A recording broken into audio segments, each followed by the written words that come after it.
Hello, everyone.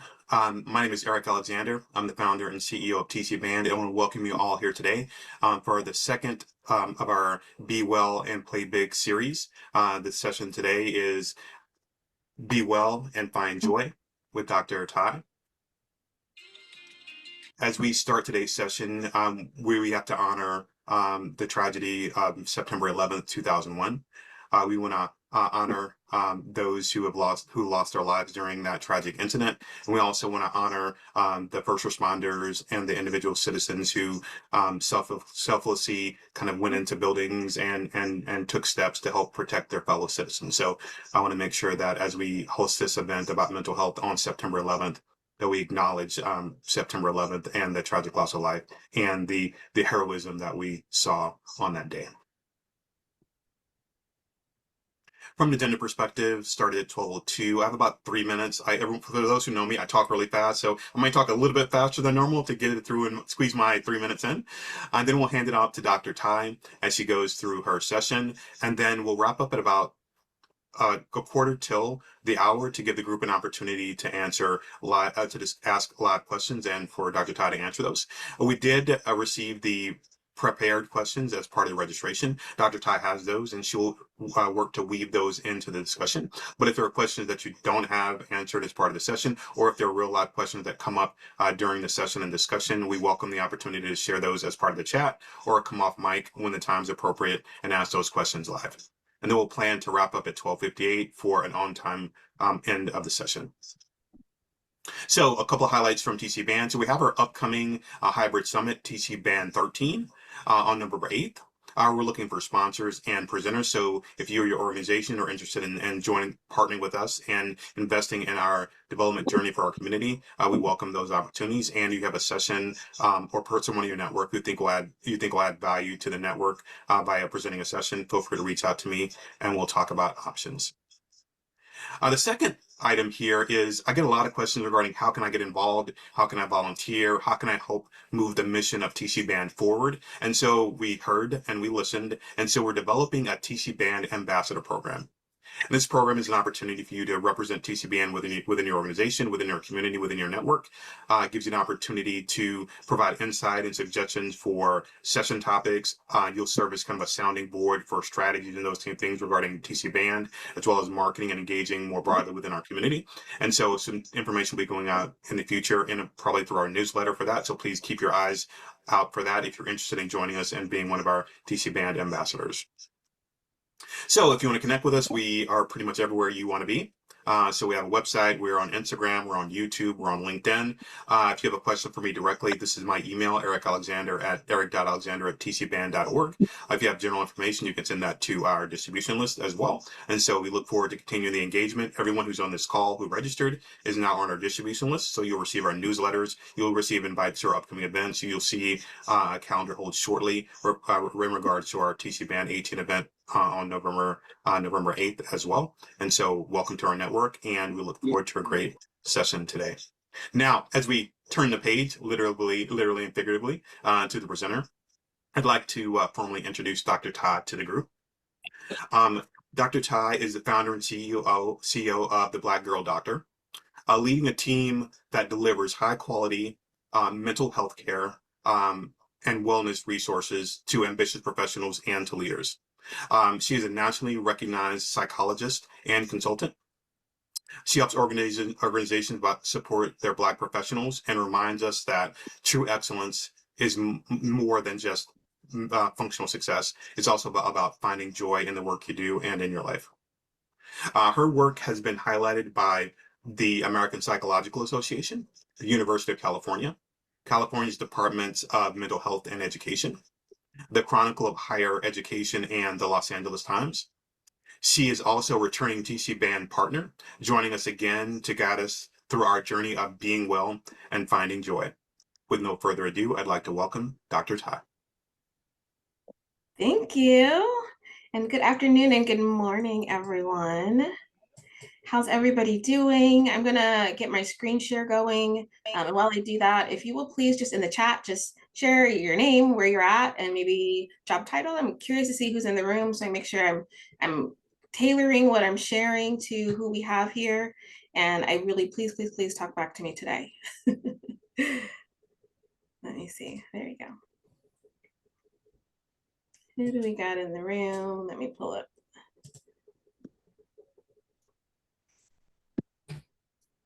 the chat. There we go. Okay. Hi, Bernetta. Hopefully I'm saying that correctly. Yes. Good afternoon. We got Southern California in the house.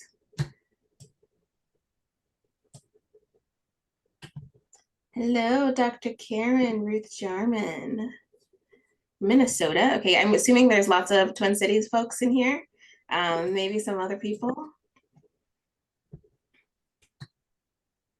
Okay, Carmen. Okay, hopefully folks will keep chiming in. Thank you so much. Todd, welcome. Hi, Nancy. Thank you. So again, my name is Taisha Caldwell Harvey. I go by Dr. Ty, and I am a licensed psychologist. I've been doing this work for over 15 years now.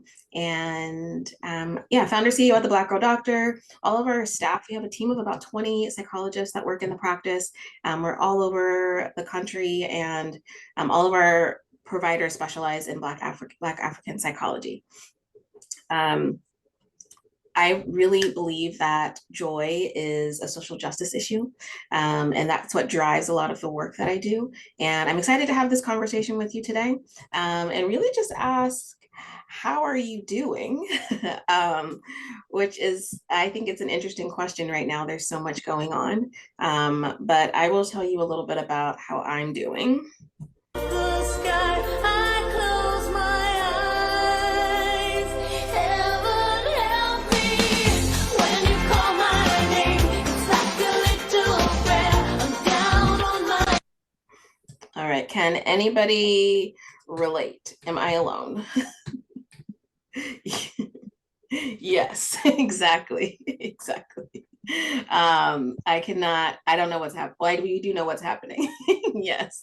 I'm being chased. We are all being chased by so much. And so I bet you're thinking when you saw the title of this workshop, what could I possibly say about being well and finding joy?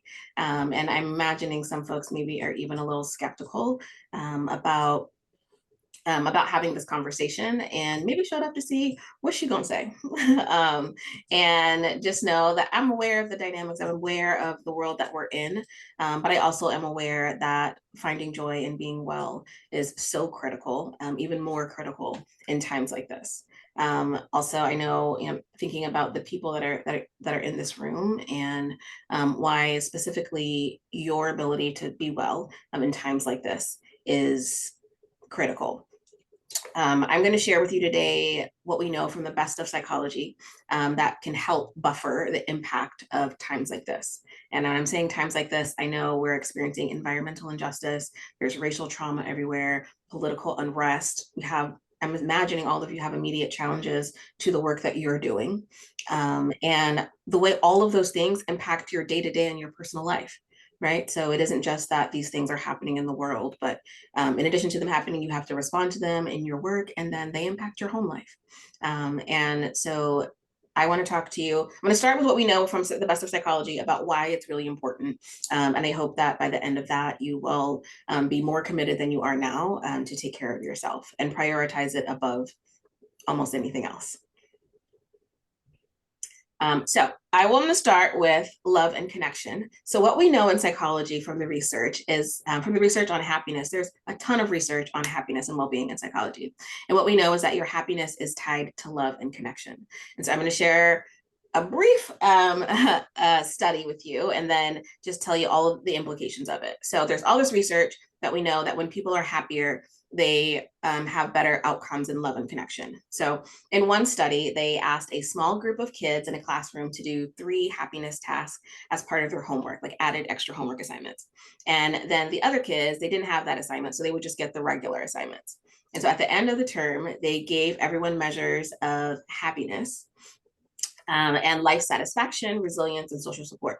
And so the kids that had been assigned the happy task, so significantly, they all rated their own happiness in their life as they were happier, they felt more satisfaction, they were more resilient, and they rated themselves having stronger social support. In addition to that, when people were asked to rate their peers, the peers who had done the task were rated by their peers as being more likable, more helpful in comparison to everyone else in the classroom. And so in this study, it's just one of the studies that demonstrated how changes in your individual happiness doesn't just affect your life, but other people's life, right? And some other studies that were done, the outcomes were people that were happier, were more helpful, were rated as more helpful across all domains. They were more likely to have successful romantic relationships, more likely to have satisfying marriages. They had more friends and social support, and they were more resilient to stressors and trauma.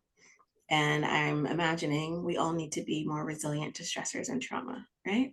And so I pose a hypothetical question, although it's not really hypothetical. I hope you think about an answer. What happens to you, your family, and our community if we all have less of these things? Right. So we have less satisfying marriages, we have less social support, we're less resilient to stressors and trauma. What is the impact of that? Right. So then we talk about health and immunity. Health, our happiness is related to immunity. So in this one study, controlling for all demographics, they paid participants $800 to allow researchers to infect them with the rhinovirus, which is like a common cold via a nasal swab. Um, and this is clearly before COVID, but people were like, sure, I'll pay me $800 for the cold. So people volunteered for this, and then the study tracked who got sick after being exposed and then their recovery process. And so what they found, controlling for other factors, is that happier people were less likely to actually get the cold after being exposed to it. And those who did get the cold, they recovered faster from the common cold. And so there's additional studies on health and immunity with happiness. We know that you're less likely, okay, to get sick. That's what I just shared. You're also less likely to get and more likely to recover and survive heart disease and lung cancer. You're more likely to practice healthy habits like eating well, exercising, all that good stuff. You have lower incidence of stroke. You're less likely to be on disability, and you're actually less likely to die of all causes. And this is just a quick snippet of the massive amount of research in this area. But basically, controlling for other factors, literally your individual happiness has an impact on your physical health to the tune of whether, like, how long you survive. And so again, I ask, like, what happens to you, your family, and our community if we all have higher incidence of these things, right? Okay, and then I want to mention work, career, and wealth. So research, and there's another study, researchers induced what they considered a happy mood to a group of medical doctors. And they did this by giving them a piece of candy. And they excluded dieters from the study. And they weren't allowed to eat the piece of candy so they could control for the effects of actual physiological reactions to the candy. So then they gave them a test of creative and flexible thinking. And so examples, like they would give them 3 words and ask them to identify the 4th word. And they gave them all of these complicated tasks and saw their ability to solve them. And so what they found is that people that were happier by being induced with a happy mood that had gotten the candy performed better on all the tests. Right, they let them eat the candy later than the people who did it, right? And so it's one of these tests that demonstrates the positive impact of even a momentarily burst of happiness, and how it impacts your cognitive ability, and your ability to perform at a higher level. And so from additional research in this area, we learn that people that are happier are more productive at work, are more successful in accomplishing work-related goals, have better ability to work harmoniously with the team, and they're rated as having better ideas, and they have a longer attention span. They're more creative in problem solving, are better leaders, and they will earn more money over a lifetime, right? So again, not really hypothetical. What will happen to you, your family, and our community if we have less of all of these things, right? I see Karen saying higher incidence of mental health issues. Absolutely, right? So the lower your happiness is, the higher likelihood that you will suffer with a mental health condition and be less likely to recover from it as well. And when we think about this, so again, this is my quick little summary of what the research looks like on happiness. But basically, that's everything, right? Um, and when you think about our community and you think about our leaders in our community, you're the people that are fighting for equity, you're the people that are doing the work and holding doors open for other people to be able to enter the space. So it matters if you're well. We can't all be taken out, right? The world wouldn't be all right, the work we're doing wouldn't be okay. And which is why I'm constantly saying that your joy is a social justice issue, right? And when we're robbed of our joy, we're robbed of everything on this grander scale, which is why even in times like this, I am more than capable and actually very excited to show up in spaces like this and talk about how do you claim joy? How do you buffer the impact of all of the trauma, all of the things that are happening, and continue to be well? Because you have to. We all have to, because it's an act of resistance to all of the things that are trying to take us out. So in saying that, I want to talk about how do you know if you're okay? And that was actually one of the questions that came up. Someone said, like, am I happy? Are you happy? Are you good? And that's actually, it's a great question because I think most of us don't know how to answer it. And so if you came to my talk before, and I was here it's been 2 years. I was looking back, I thought it was last year I was with the GC band community, but it's 2 years ago. I talked about thinking about your mental health in terms of psychological fortitude. And what psychological fortitude, we call it PM for short, but we use this as a way to think about how well somebody is doing in our practice with all our clients at the Black Girl Doctor. So think about all of the things you deal with on a daily basis. So maybe you woke up late, maybe you stubbed your toe when you crawled out of bed, maybe your kids were talking back to you, it's hot outside, my air conditioning broke recently, of course it did in the summer. Maybe you lost your wallet and now you ain't got no driver's license. Maybe, you ran into somebody with road rage trying to get to work and someone flipped you off. Like all these things happen just regularly in day to day on top of, the extra stuff that's going on. And to be able to get through it, we need a psychological fortitude. That's just what we need. The umph that you have, the energy in your body to get through the day, that is psychological fortitude.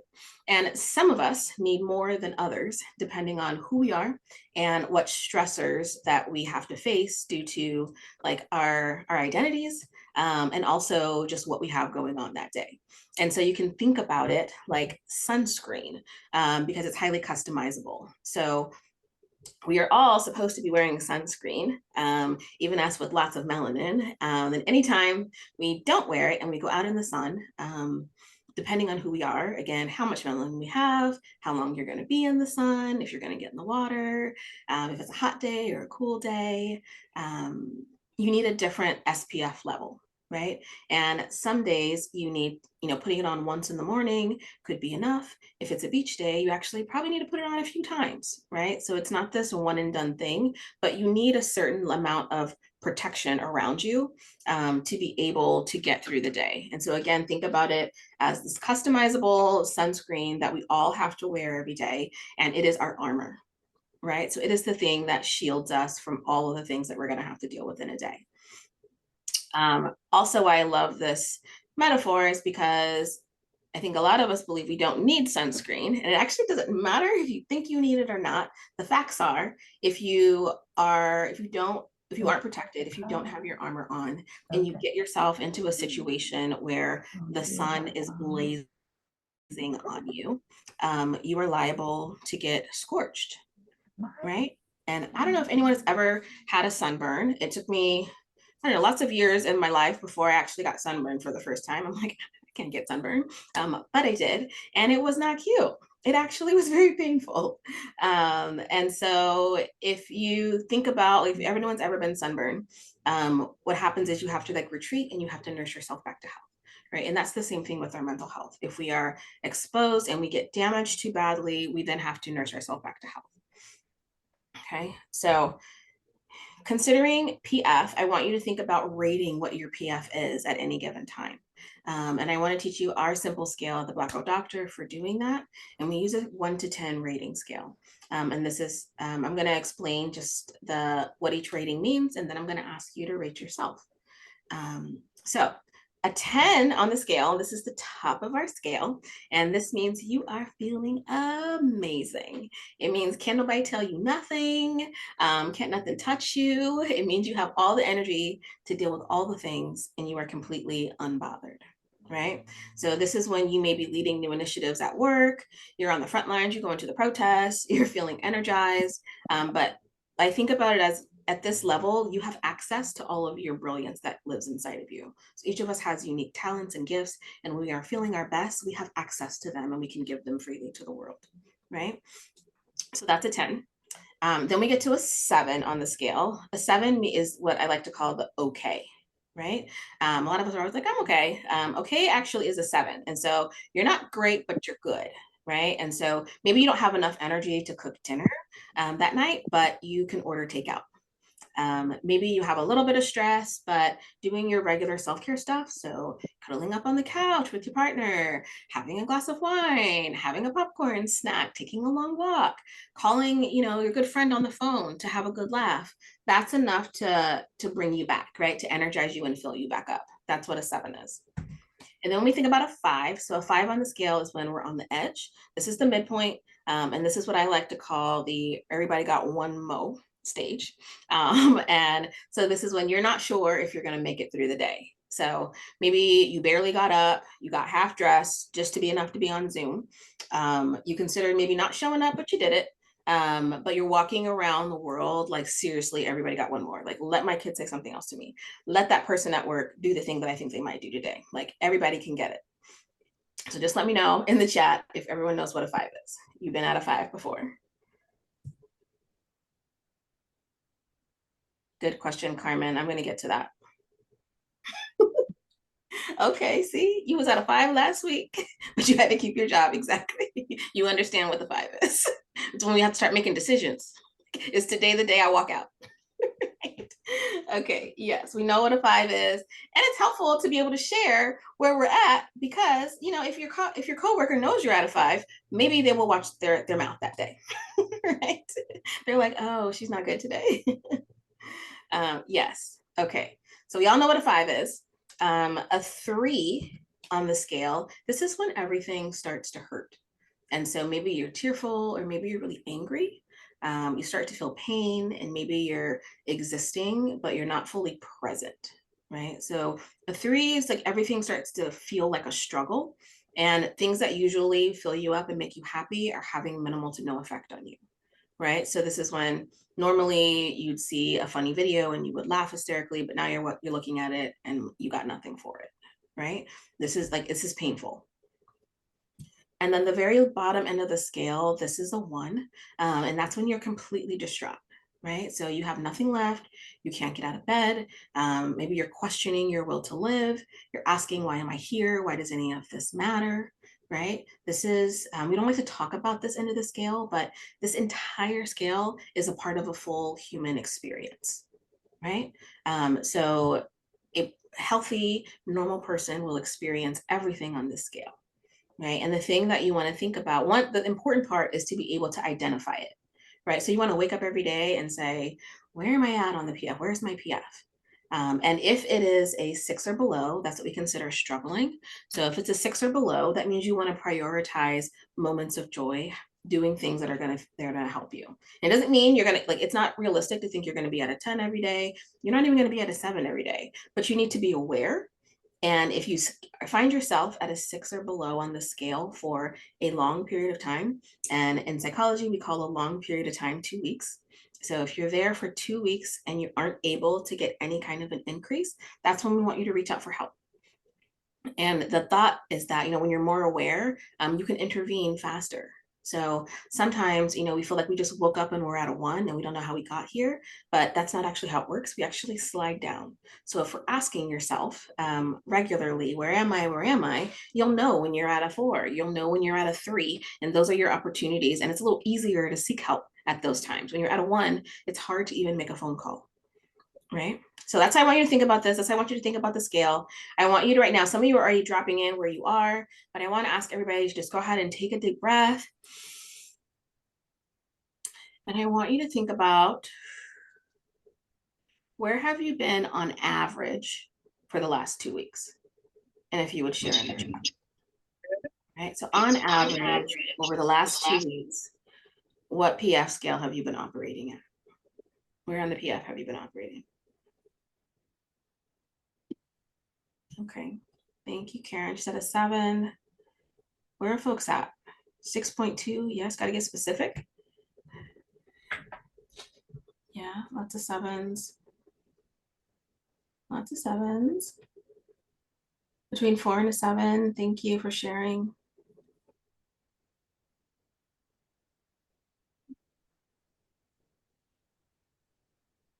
6.5, 6. Thanks everybody for sharing. Yes. Oh, 8 and 9. Alex, we finna ask you to do something. She want to volunteer. Love it. 7.5. Good. Okay. Yeah, be careful who you share any number with, right?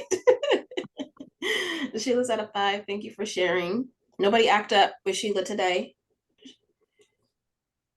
You're 5 plus 7. Thank you everyone for sharing. Again, I want to reiterate, there is no judgment, the scale.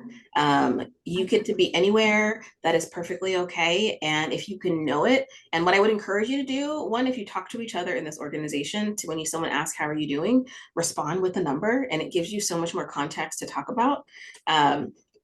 I remember a lot of times people ask, how you doing? Everyone just says, all right, and then keep it moving. I was at an event and I was passing by a colleague who is familiar with the scale. And I said, you're gonna meet some folks. I was passing by and I'm like, hey girl, how you doing? And she's like, oh, barely hanging on to a 3. And I was like, it just stopped me in my tracks, right? And so it gave me an opportunity to it gave me an opportunity to ask her a follow-up question. I'm like, oh, like 3 is not good. That means she's hurting, right? And if she would have just said, all right, I wouldn't have had that. It wasn't an invitation. There was no, wouldn't know enough to know that I wanted to stop and be more intentional and ask more questions. I also think it's really awesome if you could share the scale with your family. So this is a really great question to be sitting around the dinner table and being, how's everybody doing? Where's everybody's PF level, right? And you can start asking each other deeper questions, because oftentimes how we present on the surface is not a reflection of how we're doing on the inside. Right. And so if I'm asking you regularly how you're doing and you've told me 3 every time I've talked to you for the last month, I'm going to be like, okay, are we going to get some help? Like, you need some support? How can I help you, connect you to the resources? Right. It gives people a chance to hold each other accountable, and you hold yourself accountable. Okay, so we're talking about that. And now I want to talk about, what do we do with this? What do we do when we're not okay? Right. What do we do with our big problems? And maybe I want to know, like, I'm imagining some folks in here have some big problems. If you have big problems, let us know in the chat. You can just say, yep. Anyone have big problems? Yep. Yep. I do a lot of work with leaders. I know there's a lot of leaders in this room. If you are functioning in this world right now, if you're paying attention at all, I know some of y'all got big problems. And so I want you to take a moment and think about, just for a moment, what are some of your biggest problems right now? Think about professional life, think about your personal life, think about societal problems, think about your responsibilities. I want you to come up with, like, actually think about a problem and come up with one, or lots of them. If you are at a desk, if you are capable, grab a sheet of paper, excuse me, and just fold it in half. I want us to do something. I'm gonna teach you a psychological strategy for dealing with big problems. If you can find a piece of paper, just any blank piece of paper, fold it in half. And I want to ask you to write your big problem on your paper. You can actually just do a list of problems. If you got a lot of problems, you can put them all on there. But if you'll just take a moment, I want to give everybody a minute. And I think with putting it on paper, this is just for you. This is personal. No one's going to see this. Allow yourself for a moment to just ascend into some vulnerability with yourself and take a moment and just jot down some things that you're struggling with right now.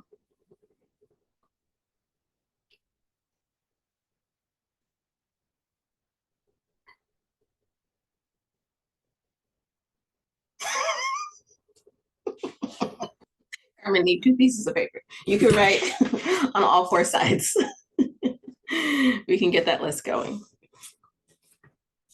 I would love to do this exercise with you all in person, and I would have brought you a piece of paper.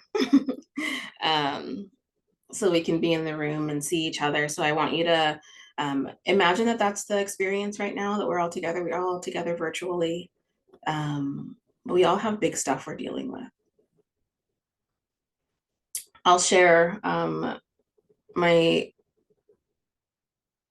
of my siblings has been struggling really bad with her own mental health and well-being. And in that, it's left me doing a lot of caretaking for my nephews. And I'm struggling with what this looks like long-term, pretty bad. And the impact it has on shifting all the things that are gonna have to shift in this. I'll also share my best friend, who is basically a sister to me. Her dad passed away recently. And I've been completely all over the place, just supporting her. The heaviness of all of it has been it's been extremely heavy on me, and I haven't even had a moment to process my own feelings. Right? On top of that, I'm running a company. I got 25 people needing to make sure that I can pay the payroll every 2 weeks. Yes, thank you, thank you. But again, these are some of my big problems, right? I'm gonna write them down. I'm getting older, things are happening. I'm like, what is this aging thing? I'm not prepared. A lot of things are changing. Okay, everybody got something?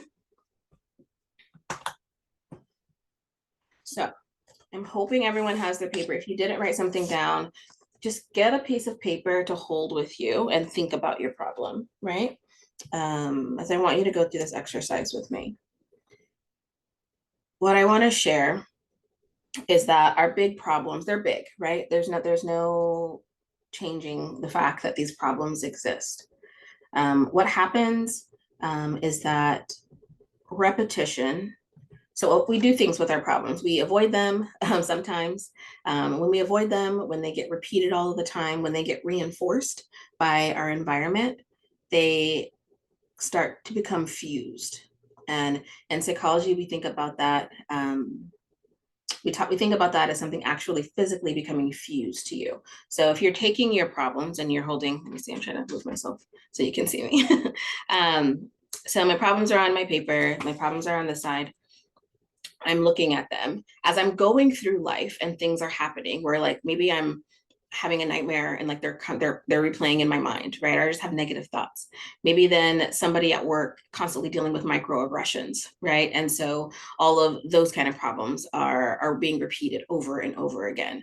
Maybe my I don't know, maybe the political stuff that's going on right now is impacting my job and I'm seeing it in the news over and over again, right? All of the things that happen in our day-to-day life and all of our negative ways or not as helpful ways of coping with them cause the problems to become fused to us. And so what happens is they get closer and closer and closer and closer until they are all up in our face, right? So I want you to take your paper. I want you to bring it close to your face, so close that it is like grazing the tip of your nose.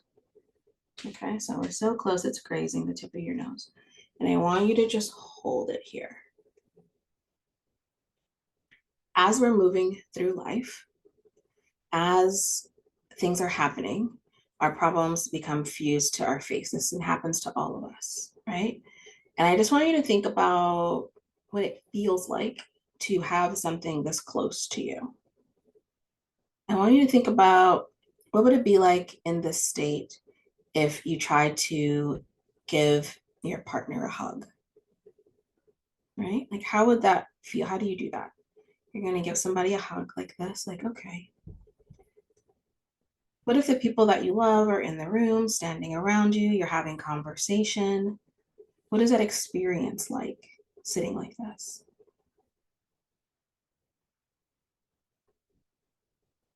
Imagine walking through a day where it's sunny and bright and cheerful and birds are chirping. How are those senses coming in or not coming into you in this state?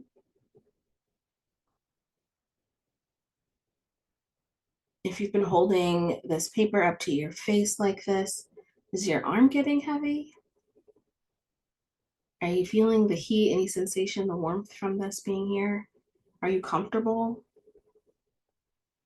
If you have to go into a work meeting, how are you communicating with the team? Are you getting your ideas across? So just imagine yourself operating like this. This is what this looks like. And then I want you to take a moment and I want you to go ahead and take the paper down. And if you will, in the chat, just share what is the first thing you notice when you move the paper away?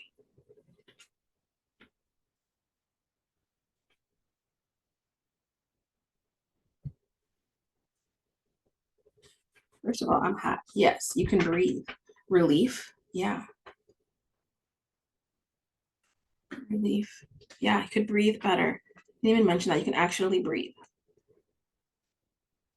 If you're not in a position and you're not able to do this exercise with us, I want you to think about, listen to what people are saying. And when you are in a place, go ahead and just try it with yourself.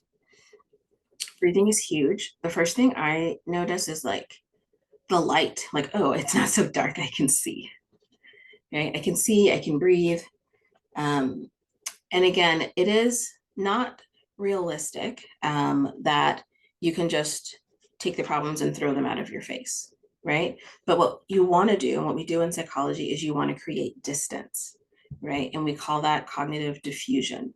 And so it is the practice of keeping your problems at arm's length. And so I want you to pick your paper back up. Like, your problems don't belong here. And I wish you can just crumple them up and throw them away, but because life doesn't work that way, what you want to do is you want to create distance. So you want to move them here, right? So you take the paper and I want you to hold it at arm's length, right? And so it's still a little bit blocking your vision, right? This is not a perfect situation to navigate the world like this, but this is significantly better than it having it here, right? Like, you can breathe better, you can think better, you can see better, right? You have an opportunity to receive. And so again,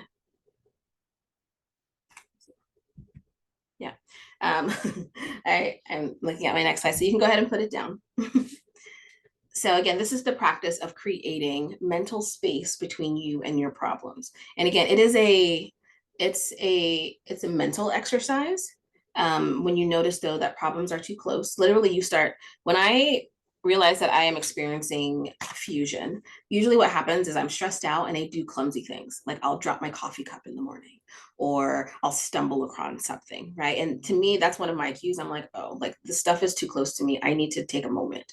I need to breathe. I need to mentally move this stuff here, right? Like, it's important. It's not important enough that I would let it block my whole vision and my breath, right? And so the clinical term that we call this is getting that ish out your face. This is the goal. Life is happening. You got to keep it out of your face. Okay. And what you do with the space, yes, that is the professional term. What you do with that space is you put joy in the middle of it.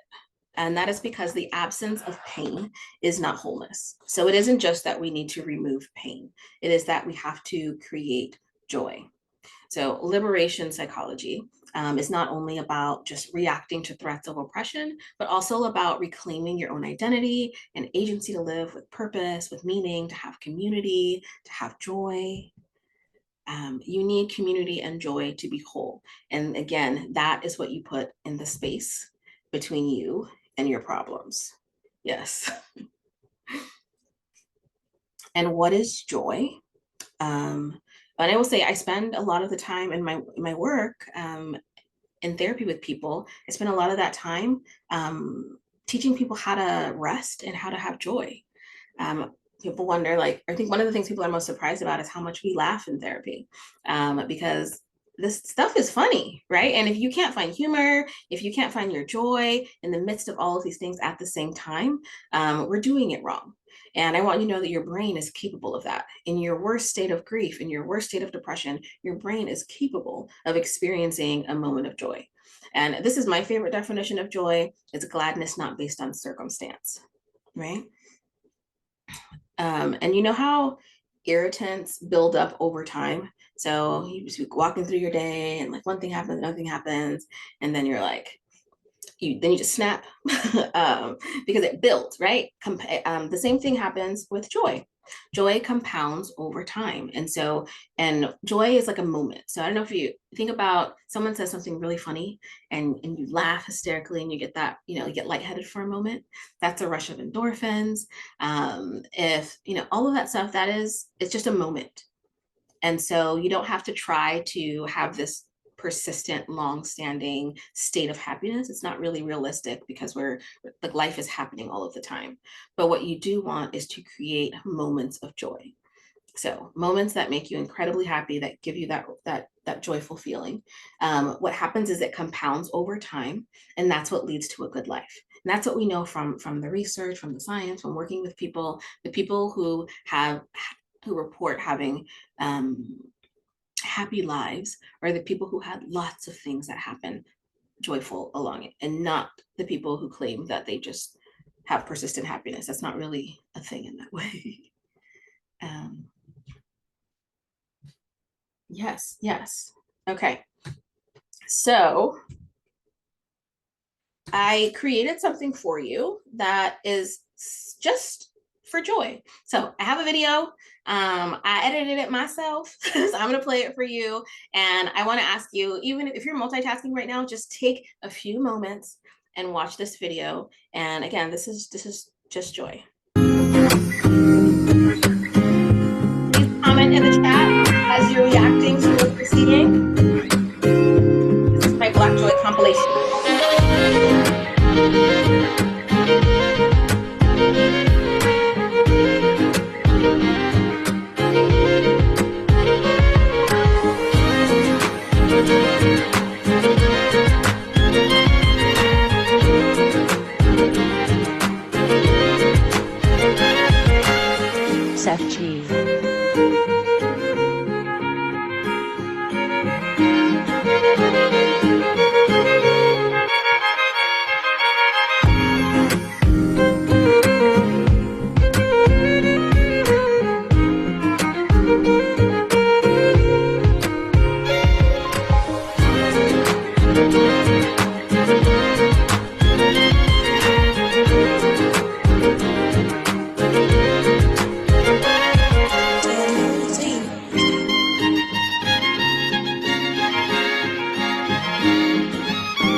from greens, macaroni and cheese, potato salad, yams. Stay away. We don't.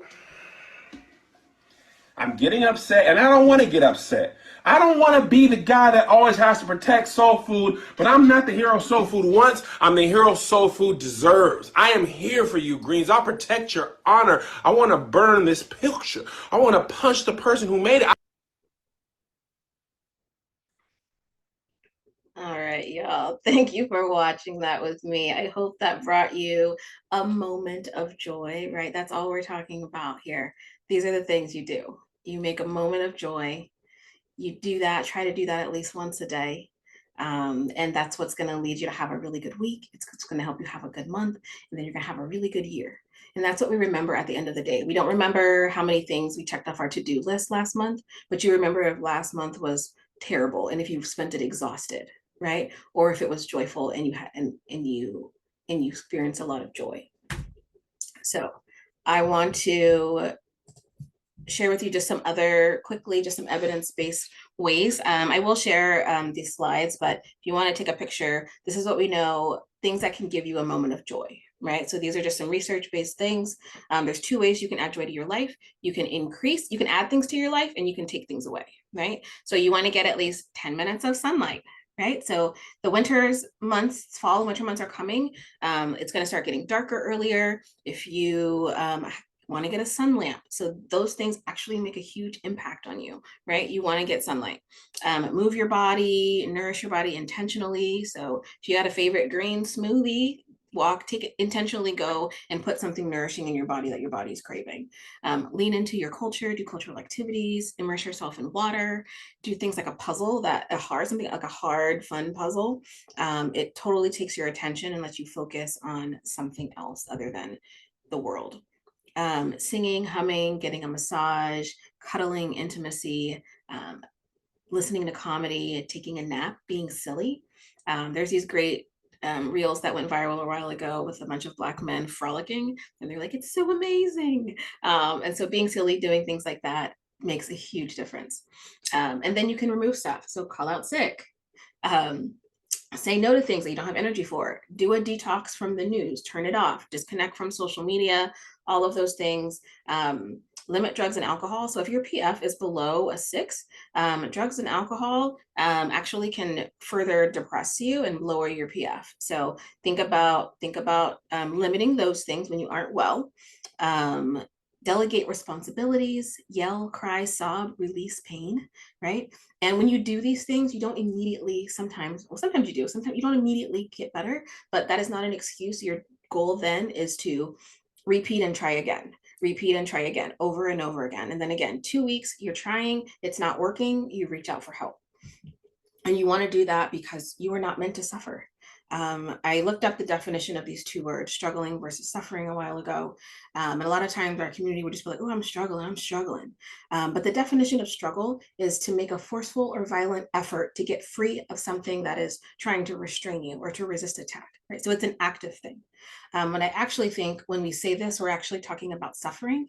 And suffering is the state of undergoing pain, distress, or hardship. So when you are sitting with pain and not actively fighting against it, that is suffering, and we were not meant to suffer. So I want that to be a takeaway of today. You are not meant to suffer. You want to check your PF daily. You want to keep your big problems at arm's length. You want to make joy daily, and you want to get help if you are struggling for more than 2 weeks, because there is justice in your joy. We need you. With that, I'm talking fast now because I'm looking at the time and I want to give a couple minutes back to Eric to wrap up. But I do want to share at the Black Girl Doctor, if you are struggling, if you just want some additional support, I would love to be able to support you. So one thing, I'm happy to offer all TC Band members a free subscription to our paid Substack at the Black Girl Doctor. We have a newsletter that dropped a couple months ago. It's called Wellness Noir. It is specifically for, we write the content for Black professionals. All of the content is written by Black psychologists. We do hot takes on trending mental health topics. We pick a new topic every month. This month, we're talking about the loneliness epidemic and how do we get more connected with each other. We have an advice column, so you can write in or just read, where you can write a Black psychologist a question, and she answers it with great advice. Our editor, Dr. Sandra Yanka, she's fantastic. She includes voice notes in her drops. It's so incredible. And we host quarterly virtual events similar to something like this. So as a subscriber to our paid Substack, you get free access to all of this, and I will be extending access to all TC Band members, so you can sign up for a year subscription with us. We would love to have you part of that community. And if you want that and to connect with us in any other way, so again, we have our Substack newsletter. We offer therapy, so we work with everyone in therapy, all genders. And we do free consultations. So those consultations right now are with me. It's a free 20-minute conversation to talk through what's going on, and I'll help connect you with one of the Black Girl doctors who's licensed in your state for therapy. We also have, if you have executive coaching dollars in your company and you're interested in thinking about a package we can put together to support you, would like to offer free consultations for that, and corporate partnerships. So if your company, if you would like to bring Black Girl Doctor to your organization, please do so. We would love to partner with you on events, workshops. We do wellness coaching where companies use this as a supplemental employee assistance program for you. So if you're interested in any of that, please scan the QR code. I'm also going to drop the link in the chat for those who want it that way. So just on that form, just put your name and email and click the things that you want, that you're interested in, and we'll make sure we get that to you by tomorrow at the latest. We'll get you all the resources. Also, we will send you the workshop slides if anyone wants to see the slides, our PF rating chart. So I have a chart where you can remind yourself what those numbers mean, and you can share it with others. And then again, the Substack newsletter subscription. So if you want any of those things or all of those things, go ahead and fill out that form. And yes, so I know we are at time. And so I want to say thank you. That's the same QR code. I do want to turn this back over to Eric so you can wrap up, and I hope I have been answering your questions along the way. Great, thank you. I appreciate your time. It's an amazing session, and it's recorded for those who need to revisit it and capture some of the topics. I'll send out some notes and some follow-ups, and I'll make sure that everyone has access to Dr. Todd's information. If you're looking to access our services or connect with the newsletter, they'll definitely provide that information. Do you have a second for like a quick round, kind of a lightning round, Dr. Todd? Yeah, I'm here, so I'm happy to stick around a little longer. Got it. For those who want to hang around, we do have 3 questions, and we will create an opportunity for others if you have them. But I want to try to get a couple of questions in. So one of the questions was, what are strategies to nurse yourself back to health while managing family responsibilities? How do you help your partner, kids, or other family members nurse themselves back to health? Oh man, such a good question. And our caregivers are those who are, the strong people who are supporting others. I will say, the people that you love, your children, they look to you and what you do more than they follow what you say. And that is what we see time and time again. And so you have to take care of yourself first. That's always my number one strategy. So if you are unwell, if you are walking around on a 5, you aren't going to be very good to anybody that needs you. You need to get yourself together. And I really encourage people to think about it. I feel like our folks, our community, we always see that as like, no, I can't, I have to help this person first. But genuinely, the best thing you can do is get yourself together, right? So get support for yourself, whether that means reaching out, getting a therapy session, getting, some wellness support, reaching out to your faith community, whatever it looks like, so that you are consistently above the 6th level. And then from that level, you want to engage in conversation with other people, with your people that you love, to see how they're doing. You want to teach them the same things, like how to identify when they need help, and then help people get connected. Right. So everybody doesn't need to go to therapy, I think, but everybody needs to experience joy, and everybody needs to take care of themselves. And so however you can partner with somebody to do those things that uplifts them, that's going to be really important, and ask the questions. So I also just put a plug, September, this is Suicide Awareness Month. And I think one of the huge things people think is asking questions about how someone's doing, particularly if you think somebody's struggling, asking uncomfortable questions. Have you been thinking about ending your life? Have you been thinking about suicide? suicide. We're really afraid to ask those questions, but those are the questions that actually help people. And so I think one of the things you can do is to do it uncomfortable and ask uncomfortable questions. Great, thank you. Had two more questions here.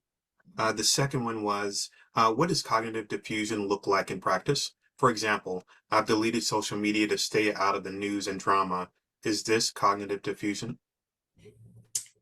So staying out of it, we call it, that could be like a detox in terms of, yes, you want to, that is removing triggers that are triggering your problems from your environment. So I wouldn't call that cognitive diffusion, but it is a helpful strategy. So when I put up that list of all of the things you can do, let me go back, of all of the things that you can do to, that's not where I wanted to go. When I put that list up of all the things you can do to, here we go.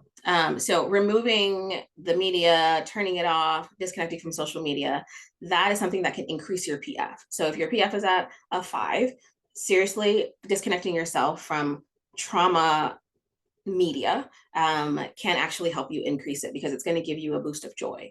I don't know if you've ever, I used to have this plant that just shedded all over my house, and it was really pretty, but every day I wake up and I'm like, Jesus, there's still leaves everywhere. And one day I just threw it away and instantly I felt better, right? And so again, it's like you have a sweater that really itches, you don't like it, like donate it, get rid of it. So getting rid of an irritant in your life is a way to increase your PF, because it actually gives you a moment of joy. The diffusion in practice is you know how like it's a mental strategy. So it's not a physical necessarily manifestation, but let's say you're in a meeting, you're overwhelmed, you're like, oh my God, I have to do this, I have to do this. You're moving really, really fast. It's you saying, you know what? This isn't that important. I'm going to sit down, I'm going to have a cup of coffee, and I'm going to just like listen to some music for a minute, right? And so you're putting some distance in between the thing that is taking all of your attention. And it's easier said than done. It's one of the things that you can work on in therapy with a therapist if you struggle with it. But I would encourage you to try to just say to yourself, like, I am moving this out of my face. And then you want to do behaviors as if it's not in your face anymore. And you get this reciprocal dynamic between how you feel and what you do. Great, thank you. Last question, and then we'll let you go. And this is kind of spurred from kind of your candor regarding your personal circumstance. How do you / others who are seen as the strong member of the community / family / network find balance and push back respectfully when someone is when you're at 5 or below on the scale? Yeah. How do I find balance and pushback? So I it's interesting. So I used to work in higher education administration. I had a very stressful job. I was managing multi-million-dollar grant. It was very stressful. I loved it, but it was stressful and chaotic. And they was trying to take me out, y'all. And I prayed and worked for a career to realign myself in a way that I would have the space and the ability to show up in my life the way that I want to, instead of like the work environment, my work-life balance I had when I was doing that job. And now that I've created this company and I had to be really intentional about creating it in a way that allowed me to breathe and to have some balance. But yet still, when I find myself, now able to show up for people, I still don't like it. And it's a realization that I've had recently. I'm like, the things that you pray for doesn't mean that they're good. They're just the thing, it's what I would choose again, right? So I'm constantly reminding myself that I get to do these things. So one, it's a mental thing. So instead of, oh, I have to get up and do this, or I have to respond to this thing, I have to help in this situation. No, I get another opportunity today to wake up and, build a company, keep a company afloat that allows people to build wealth for themselves. I get to support my best friend in the worst time of her life and not worry about, having to, like, if I'm going to get fired from my job. I get all these opportunities, but like getting to do it doesn't mean that it's exciting, that it's a good thing, but it is the choice that I want. And that in itself relieves some of the stress. And then I take a lot of breaks. I love a workation, what I call workation. So you find me on any taking long weekends all the time, or just middle of the week. I found a good deal. I love to go to nice little hotels and resorts and be like, oh, I'm here for 3 days, and I might still be working some, but I'm also in the jacuzzi at night, right? So I do a lot of those things. I constantly built in reminders to myself. So I email my staff every Monday morning, and every Monday morning I write in there, don't forget to schedule your self-care for the week. And I tell them what I put on my calendar for that week. So I put things in my calendar every week. And the fact that I have to tell my team what I'm doing every week reminds me to do it myself. And I still need reminders to this day to do it. So it is a work in progress, and I accept that. It's not perfect. Some days I have, some weeks I'm like, I didn't have good self-care this week. But that is my barometer. So my barometer now isn't how much did I get done? It's did I live excellently? And my definition for excellence is did I work in purpose, and did I experience joy? And so I have to have both, right? And so if all I did is work in purpose, that is not a good week, right? A good week is I have joy, it has to be there. And so when I think about it that way, what I strive for the next week is a more balanced week instead of just getting a week where I get more done. And it really has shifted the dynamic for me. And if I need help, I go to therapy too. Oh, that's great. Thank you. And we still have 19 people still on the call. So I thought that was my last question, but if you have a moment, are there any live kind of pressing questions that the community has that they want to leverage Dr. Todd to answer while we have her available? I got one here. Yeah. Sure, Ben. So, what do you think will be the best strategies to corporate long-term stress? Best strategies used to combat long-term stress. Yes. Yeah. So if you're at the point of burnout, then you're gonna need to like come down off of burnout, right? So long-term stress, it gets chronic. You have to recalibrate yourself. Honestly, it depends on the situation, but we put a lot of people on stress leave, right? So I would consider taking a leave of absence to actually get yourself back to baseline. And what I will find is that professionals that I work with, people are like, okay, yeah, like I could take some time off. I'll take a weekend. Like, that's not what I'm talking about. I'm talking about 2 to 3 months.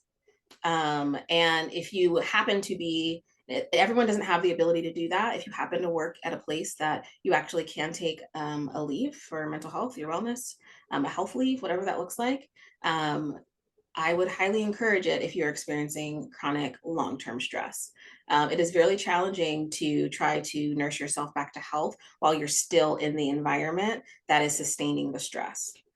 So we definitely encourage that, taking a rest. That includes, and it's not, and I mentioned before, we teach a lot of people how to rest. I will never, not, I don't have to forget. Every time I'm working with someone and they take a stress leave, they're like, okay, I'm gonna relax this week. And I'm like, okay, well, what are you gonna do? I'm gonna do the laundry, and then I'm gonna do this, and then I'm gonna do this project. I'm like, no, that's not what I mean. That's not rest. Like, what are the joyful things you're gonna do? How about you go to the beach? How about you go hiking? How about you go hang out with your friends? And so it feels, Yeah, go for a bike ride. yes, go for a bike ride, and that be your day. You go for a bike ride, have a nice meal, connect with a friend. I think most of us who have gotten to a point where we have overworked ourselves, there's this like guilt, or we feel like that is not an acceptable use of time. But that is how you nurse yourself back to health. I think you just want to this is fun. I didn't quite hear you, Ben. No, we're fine. We're fine. I forgot to mute. Okay. Great. Thank you. Anything else before we wrap up? Again, this is a great opportunity to leverage an expert in the space who understands and is willing to support our community. So any last questions before we wrap up?